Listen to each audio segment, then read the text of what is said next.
লইট্টা মাছ বললে আমার মুখে পানি চলে আসে। লইট্টা মাছটা কার কার পছন্দ অবশ্যই কমেন্টসে জানাবেন। আমার তো প্রচুর পছন্দ।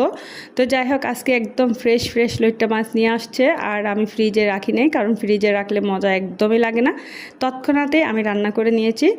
কাটাকুটো করে আমি পরিষ্কার করে ধুয়ে পানি ঝরাতে দিয়ে দিয়েছি, আর এখন কড়াইয়ের মধ্যে তেল দিয়ে দিয়েছি। সামান্য রসুন কুচি, পেঁয়াজ কুচি দিয়ে তেলে আমি ভাগার দিলাম। এরপর এখানে স্বাদ মতো লবণ, মরিচের গুঁড়া, হলুদের গুঁড়া দিয়ে দিয়েছি, আর একটু রসুন বাটা দিয়ে দিব।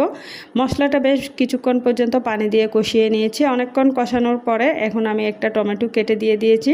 টমেটোটা একদম ছোটো ছোটো করে কেটে দিয়েছি, যেন একদম নরম হয়ে যায়। এই যে টমেটোটা কষানো হয়ে গিয়েছে, এখন মাছটা দিয়ে সামান্য নাড়াচাড়া করে আমি কষিয়ে নিব। এই যে আমার টমেটোটা প্রায় হয়ে গিয়েছে, তেলটা উপরের দিকে উঠে আসছে। তারপর দেখেন আমার লইট্টা মাছগুলো যে এত ফ্রেশ ছিল, আমার দেখলে মুখে পানি চলে আসে। এভাবে নাড়াচাড়া করে দিয়েছি, ঢাকনাটা দিয়ে বেশ কিছুক্ষণ রান্না করে নিলাম। এখন সাবধানভাবে একটু নাড়াচাড়া করে দিব। এখন দেখেন কতটা পানি বের হয়ে গিয়েছে, এখানে কোনো পানি দিতে হবে না, এমনিতেই কিন্তু অনেক পানি বের হয়ে যায়। এখন ঢাকনাটা খুলে দেখছি অনেকগুলো পানি বের হয়েছে। আমি ঢাকনা খুলে বেশি কিছুক্ষণ রান্না করে নিয়েছি। এখন কয়েকটা কাঁচামরিচ আর ধনিয়া পাতা দিয়ে গরম গরম নামিয়ে রাখবো। তো সব ভালো থাকেন। আল্লাহ।